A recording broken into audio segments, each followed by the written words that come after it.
Hello aspirants, welcome to my channel. आज की video में हम आर्टिकल 14 से लेके 18 तक बात करेंगे और आर्टिकल 14 से 18 तक की जो टॉपिक का नाम है वो है राइट टू इक्वलिटी। और हमारा आज का टॉपिक ही राइट टू इक्वलिटी रहेगा, जिसमें हम समानता के अधिकार के बारे में पढ़ेंगे। इसमें हम देखेंगे कौन कौन सी बातें हमारे इंडियन कॉन्स्टिट्यूशन में लिखी गई है कि किन किन आधार पे हमारा किसी भी पर्सन के साथ असमानता नहीं हो सकती और क्या क्या चीज़ों में जो है लोगों को समानता मिलेगी। ये सब हम आर्टिकल 14 से लेकर 18 तक में पढ़ेंगे। तो चलिए आज की वीडियो स्टार्ट करते हैं। जैसा कि आपको पता है, मैं वीडियो स्टार्ट करने से पहले एक मोटिवेशन कोट पढ़ाती हूँ। तो चलिए आज एक मोटिवेशन कोट देख लेते हैं, क्योंकि मोटिवेशन भी बहुत ज़रूरी है प्रिपरेशन के टाइम पे, जिससे आप अपनी प्रिपरेशन को और हाईली लेवल पे ले जा सकते हैं और अच्छे मार्क्स गेन कर सकते हैं। तो हमारा मोटिवेशन क्या है? The harder you work for something the greater you will feel when you achieve it. अभी आप जितना हार्ड वर्क कर रहे हैं ना, अगर जब आप उस चीज़ को अचीव कर लेंगे तो उस टाइम की खुशी आपकी देखने लायक होगी। तब आप भी सोचेंगे कि हाँ, मैंने इतनी मेहनत की और तब जाके मैं ये बन सका, मैं आईएएस ऑफिसर बन सका। तो उस टाइम की खुशी आपकी अलग ही लेवल की होगी। वो खुशी आपको किसी और चीज़ में नहीं मिल सकती।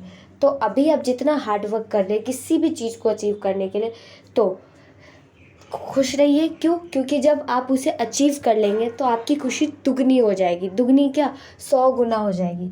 तो always do hard work and keep going on and keep smiling. चलिए वीडियो स्टार्ट करते हैं। तो हम पढ़ेंगे इसमें आर्टिकल्स 14 से लेकर 18 तक। हमारा टॉपिक है राइट टू इक्वलिटी, समानता का अधिकार, अनुच्छेद 14 से 18। आर्टिकल 14 जो है, उसमें जो पूरा टॉपिक है उसका नाम है इक्वलिटी बिफोर द लॉ। अनुच्छेद 14 जो है, इसमें हम देखते हैं कि कानून के समक्ष समानता, मतलब हर पर्सन जो है कानून के नज़रों में क्या है, समान है। कोई भी पर्सन जो है वो अलग नहीं है किसी दूसरे पर्सन से। आर्टिकल 15 देखते हैं क्या बोलते हैं, प्रोहिबिशन ऑफ डिस्क्रिमिनेशन। अनुच्छेद 15 भेदभाव का निषेध। मतलब आर्टिकल 15 में यह है कि हम किसी भी आधार पर किसी भी पर्सन्स के साथ भेदभाव नहीं कर सकते। आर्टिकल 15 मैंने अपनी प्रीवियस वीडियो में भी बता रखी है। अगर आप उस वीडियो को भी देखना चाहते हो तो जा सकते हैं, और होमवर्क सॉल्यूशन वाले वीडियो में। तो प्लीज़, अगर आपने मेरी प्रीवियस वीडियो नहीं देखी तो प्लीज़ जाइए और उस वीडियो को भी चेक कीजिए। ठीक है, अब आर्टिकल 16 देखते हैं, equality of opportunity in matter of public employment. सार्वजनिक रोजगार के मामलों में अवसर की समानता। मतलब जो भी लोग हैं उनको, अगर बेरोजगार है कोई भी पर्सन, तो हर पर्सन को ये राइट है कि वो कोई भी वर्क कर सकते हैं। ये नहीं कि जो अमीर है वही अच्छे लेवल पे वर्क करेंगे, ऐसा कुछ नहीं है। तो हर किसी को ये अपॉर्चुनिटी अवेलेबल है कि वो अपने वर्क कर सकते हैं, जो उनकी इच्छा है, जो काम वो करना चाहते हैं वो काम वो कर सकते हैं। आर्टिकल 17 क्या बोलते हैं, ऑब्लिशन ऑफ अनटचेबिलिटी, अस्पृश्यता का उन्मूलन।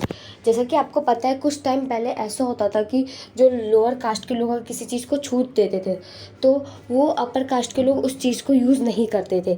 तो ये जो है हमारे कॉन्स्टिट्यूशन में इसका उन्मूलन किया गया, इसको हटाया गया है। अगर ये ऑफेंस कोई करता है तो उसको पनिश भी किया जाएगा हमारे कानून के अंदर, आर्टिकल 17 के तहत। आर्टिकल 18 ऑब्लिशन ऑफ टाइटल, उपाधि का उन्मूलन। कुछ टाइटल्स दिए जाते हैं, जैसे जो भी टाइटल्स अगर हमें दिए जा रहे हैं कि हर कोई पर्सन कोई अच्छा वर्क कर रहा है तो उसको एक टाइटल दे दिया जाता है। तो इस टाइटल को देने के लिए भी कुछ रिस्ट्रिक्शंस है कि किस पर्सन को मिलेंगे। तो हम ये आगे की वीडियो में देखेंगे। तो चलिए स्टार्ट करते हैं वीडियो को। हम पढ़ते हैं पहले article 14, equality before the law. Equality 14 जो है, इसमें ये बता रहे हैं कि जो हर पर्सन है वो कानून की नज़र में क्या है, समान है, कोई भी अलग नहीं है। दीदी, आर्टिकल 14 के तहत हर एक पर्सन जो है कानून की नज़रों में क्या है, समान है, किसी के साथ भी कोई भेदभाव नहीं होगा। तो अब देखते हैं आगे का जो पॉइंट है, this provision stated all citizen will be treated equally before the law. मतलब कोई भी, ये आर्टिकल ये बोलता है किसी भी पर्सन को इक्वली ट्रीट किया जाएगा लॉ के अंदर। कोई भी एक दूसरे से अलग नहीं है, ये हमारा कानून कहता है। और जो हर किसी के कंट्री में हर किसी को लॉ के अंदर प्रोटेक्ट किया जाएगा। किसी के साथ अगर कोई भेदभाव हो रहा है, कोई डिस्क्रिमिनेशन हो रहा है, तो उसको उस चीज़ से बचाने के लिए हमारे कानून में भी प्रोविज़न दिए गए हैं आर्टिकल 14 के तहत। फिर है इस आर्टिकल में कुछ सर्कमस्टांसेस हैं, अगर कुछ मान लीजिए कोई कॉन्फ्लिक्ट हो रहा है, कोई प्रॉब्लम हो रही है, तो अगर जैसे हम कोर्ट में जाते हैं, कोई दो पर्सन, अगर उन दोनों में कोई कॉन्फ्लिक्ट चल रहा है, उस कॉन्फ्लिक्ट में जो सेम ही रीज़न होगा उस कॉन्फ्लिक्ट का, उस लड़ाई झगड़े का सेम रीज़न होगा, तो उसके अंदर जो लॉ के अंदर है उन दोनों पर्सन को इक्वली ट्रीट किया जाएगा। ये नहीं कि अगर उसमें से कोई एक अमीर आदमी है तो उसको बहुत ही अच्छे से पेश किया जाएगा, नहीं। कानून की नज़रों में सभी क्या है, समान है। और ये किसके अंदर है, आर्टिकल 14 के अंदर, जो कि ये कहता है कि all person are equal before the law.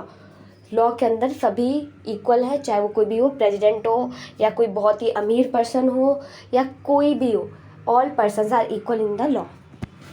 I hope आपको आर्टिकल 14 क्लियर हो गया होगा। हिंदी में भी एक बार देख लीजिए। अनुच्छेद 14 कानून के समक्ष समानता। अनुच्छेद 14 कानून की नज़र में सभी लोगों के साथ एक जैसा व्यवहार करता है।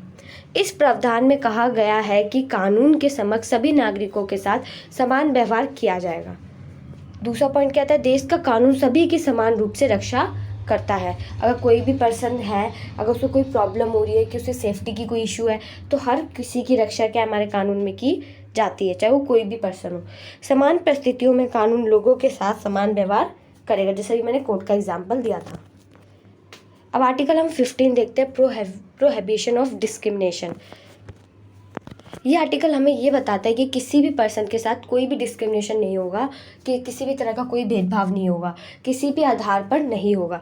जैसे पहला पॉइंट हमें ये कहता है कि कोई भी पर्सन, चाहे वो किसी भी रिलीजन का हो या कास्ट का हो या किसी उसका प्लेस ऑफ बर्थ क्या है ये मैटर नहीं करता, या फिर उसकी कोई डिसेबिलिटी है या उसके ऊपर कोई कर्ज वगैरह है या वो गरीब है, ये मैटर नहीं करता है।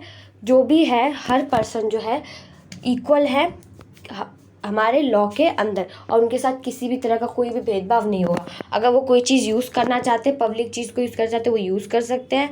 और अगर उन्हें कोई कुछ टैंक्स या वेल्स या घाट्स का यूज़ करना है तो वो भी यूज़ कर सकते हैं।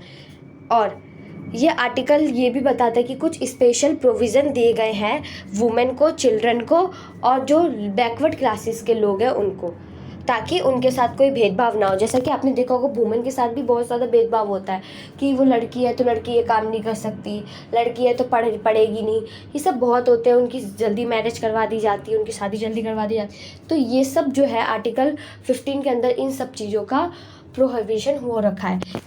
एक बार फिर से आर्टिकल 15 बता देती हूँ। आर्टिकल 15 में यह है कि किसी भी पर्सन के साथ कोई भी भेदभाव नहीं होगा, चाहे वो किसी भी रिलीजन का हो, कास्ट का हो या किसी भी उसका कोई भी प्लेस ऑफ बर्थ हो, या वो पुअर हो, रिच हो, उसका एजुकेशन बैकग्राउंड क्या है ये मैटर नहीं करता। वो कोई भी पब्लिक प्लेस को यूज़ कर सकता है। अगर उसे टैंक्स, वेल्स, घाट्स का यूज़ करना है तो वो भी कर सकता है। और इस आर्टिकल 15 के अंदर कुछ स्पेशल प्रोविज़न, कुछ विशेष अधिकार दिए गए हैं वुमेन, चिल्ड्रन और जो बैकवर्ड क्लासेस के लोग हैं उनको। ठीक है, अब चलो हिंदी में देख लेते हैं। अनुच्छेद 15 भेदभाव का निषेध। यह लेख किसी भी तरह से भेदभाव की प्रतिबंध करता है। कोई भी नागरिक मैदान पर नहीं होगा, केवल जाति, धर्म, जन्मस्थान, लिंग या इनमें से कोई भी किसी व्यक्ति, विकलांगता, प्रतिबंध का संदिग्ध स्थिति के अधीन होगा।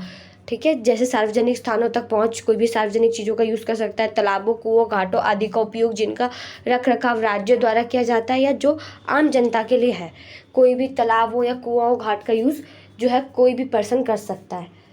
लेख में यह भी उल्लेख किया गया है कि पिछड़े वर्ग की महिलाओं और बच्चों के लिए इस लेख के बावजूद विशेष प्रावधान किए जा सकते हैं, कि कुछ इस लेख के बावजूद भी है महिलाओं और जो पिछड़े वर्ग के लोग हैं और जो बच्चे हैं उनको कुछ विशेष अधिकार भी दिए जा सकते हैं।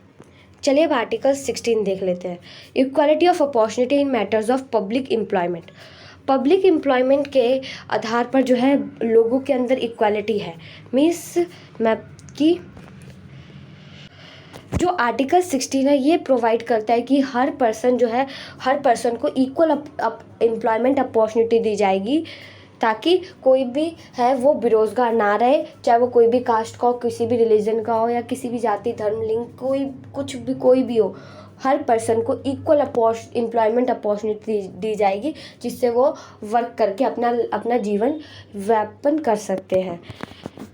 जैसे कि पॉइंट 1 हमें बोलता है no citizen shall be discriminated against in matter of public employment और appointment on the grounds of race, religion, caste, sex, race, place of birth, descent और रेसिडेंस, कि अगर किसी भी पर्सन के साथ कोई भी भेदभाव नहीं होगा, उनको इक्वल एम्प्लॉयमेंट अपॉर्चुनिटी दी जाएगी, चाहे वो किसी भी जाति के हो, उनका बर्थ क्या है, प्लेस ऑफ बर्थ क्या है ये मैटर नहीं करता, उनका सेक्स क्या है ये भी मैटर नहीं करता, पर सभी को क्या है इक्वल एम्प्लॉयमेंट अपॉर्चुनिटी दी जाएगी। फिर exception, this can be made for providing some special, और इसमें एक एक्सेप्शन है कि जो बैकवर्ड क्लासेस के जो लोग हैं उनको कुछ विशेष अधिकार भी दिए गए हैं। अब हिंदी में अनुच्छेद 16 सार्वजनिक रोजगार के मामलों में अवसर की समानता। अनुच्छेद 16 राज्य में सभी नागरिकों के लिए समान रोजगार अवसर सेवा प्रदान करता है। सार्वजनिक रोजगार या नियुक्ति के मामलों में किसी भी नागरिक के स्थान के साथ नस्ल, धर्म, जाति, लिंग, जन्म स्थान के आधार पर भेदभाव नहीं किया जाएगा। मतलब अगर कोई कहीं पे भी कोई भी पब्लिक एम्प्लॉयमेंट हो रही है, सार्वजनिक रोजगार हो रहा है, या वहाँ पे रोजगार के लिए कुछ अपॉइंटमेंट हो रही है, नियुक्ति किए जा रहे लोगों के लिए, तो हर तरह के लोग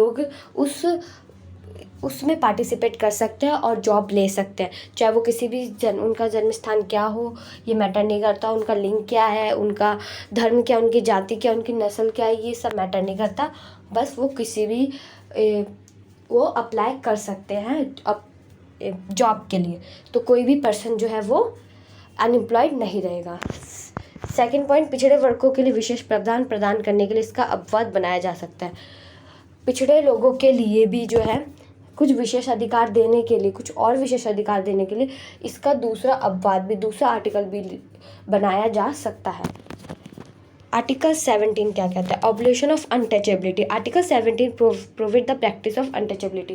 जैसा कि आपको पता होगा कि छुआछूत की पहले बहुत ज़्यादा प्रॉब्लम होती थी, लोग बहुत ज़्यादा छुआछूत फील करते थे कि अगर कोई लोअर कास्ट के लोगों ने अगर कुछ उनके पानी को भी टच कर दिया अपर कास्ट के लोगों को, तो वो पानी वो नहीं पीते थे, उनके हाथ का बना हुआ खाना नहीं खाना, उनके हाथ का बना हुआ उनके हाथ से पानी नहीं पीना, ये सब बहुत ज़्यादा होते थे एक टाइम पे।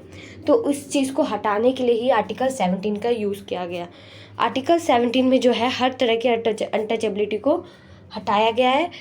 Any disability arising out of untouchability is made an offence. अगर कोई भी अनटचेबिलिटी को यूज़ करता है तो इसे ऑफेंस माना जाएगा और उन्हें पनिश भी किया जा सकता है, जो ये अनटचेबिलिटी करेंगे, जो छुआछूत की भावना को और बढ़ाएंगे, उनको पनिश भी किया जा सकता है। पनिश किया जा सकता है नहीं, पनिश भी कर सकते हैं, करा ही जाएगा, क्योंकि आर्टिकल 17 में इस अनटचेबिलिटी को प्रोहिबिट कर दिया गया, हटा दिया गया है।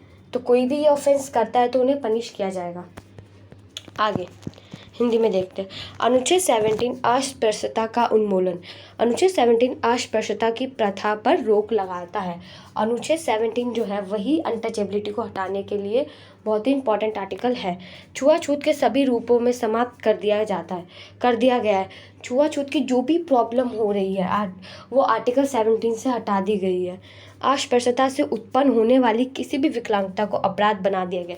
अगर कोई भी अस्पृश्यता अनटचेबिलिटी को करता है उसको पनिश किया जाएगा और उसके जो ये जो एक्शन होगा उसको अपराधी माना जाएगा और उन्हें अपराधी माना जाएगा और आर्टिकल 17 के तहत उनको पनिश किया जाएगा by the court, by the law. ठीक है, और लास्ट आर्टिकल देखते हैं, आर्टिकल 18 ऑब्लिगेशन ऑफ टाइटल। जो स्टेट है वो एकेडमिक और मिलिट्री टाइटल को छोड़ के कोई और टाइटल लोगों को नहीं दे सकता। जैसे कि कोई अच्छा काम करता है तो उन्हें कुछ वो पद्मश्री अवार्ड या पद्म भूषण या फिर कुछ अच्छे टाइटल्स दे दिए जाते हैं। तो वो टाइटल्स जो स्टेट वो दो ही तरह के टाइटल्स किसी भी पर्सन को दे सकता है, वो है एकेडमिक टाइटल और मिलिट्री टाइटल। अगर किसी ने एकेडमिक में अच्छा किया है तो उनको वो टाइटल दे सकता है स्टेट गवर्नमेंट, और जो अगर किसी ने मिलिट्री में अच्छे वर्क किया है तो स्टेट गवर्नमेंट उनको भी टाइटल दे सकता है। इनके अलावा स्टेट गवर्नमेंट किसी को भी टाइटल नहीं दे सकता और किसी भी वजह से नहीं दे सकता है। दूसरा point, the article also provides citizen of India from accepting any title from a foreign state. जो आर्टिकल है ये आर्टिकल जो है ना, ये जो इंडिया के जो सिटीज़न है उनको फॉरेन के कोई भी टाइटल लेने से रोकता है। इस आर्टिकल की वजह से कोई भी सिटीज़न जो है, इंडिया का जो सिटीज़न है वो किसी फॉरेन कंट्री का टाइटल नहीं ले सकता है। ठीक है। ये आर्टिकल और अब यूज़ करता है कि जैसे एक टाइम था जब ब्रिटिश एम्पायर अवार्ड देते थे तो वो यूज़ करते थे टाइटल जो है राज बहादुर, खान बहादुर और भी बहुत सारे टाइटल्स थे। तो इन टाइटल्स को इस आर्टिकल 18 से हटा दिया गया है। इन टाइटल्स का यूज़ अब हमारी कंट्री में नहीं होता है। इन टाइटल की वजह अब कुछ अवार्ड जो दिए जाते हैं लोगों को वो अलग है, और दूसरे जो जो टाइटल है वो अलग है जो हमारे इंडिया में यूज़ होते हैं। ये सब जो है, ये सब टाइटल जो ब्रिटिश एम्पायर ने एक टाइम पे अवार्ड देने के लिए यूज़ किया था लोगों को, अब ये टाइटल का यूज़ नहीं होता है। अब जैसे हम बात करें कुछ टाइटल जो हमारे, कुछ अवार्ड जो हमारे इंडिया में पॉपुलर है, जैसे पद्मश्री, पद्म भूषण, पद्म विभूषण, भारत रत्न, और जो मिलिट्री ऑनर्स हैं जैसे अशोक चक्र हो गया, परमवीर चक्र, ये इस कैटेगरी से बिलोंग नहीं करते हैं। ठीक है, हिंदी में देख लेते हैं एक बार। अनुच्छेद 18 उपाधि का उन्मूलन। अनुच्छेद 18 उपाधि को समाप्त करता है, उपाधियों को समाप्त करता है। राज्य शैक्षिक या सैन्य उपाधियों को छोड़कर कोई भी उपाधि प्रदान नहीं करेगा। जो भी है एकेडमिक और मिलिट्री टाइटल को छोड़कर कोई भी टाइटल राज्य सरकार नहीं दे सकती है। यह अनुच्छेद भारत के नागरिक को किसी विदेश राज्य से कोई उपाधि स्वीकार करने से भी रोकता है। यह अनुच्छेद ब्रिटिश साम्राज्य द्वारा दी जाने वाली उपाधियों जैसे राज बहादुर, खान बहादुर आदि को समाप्त कर देता है।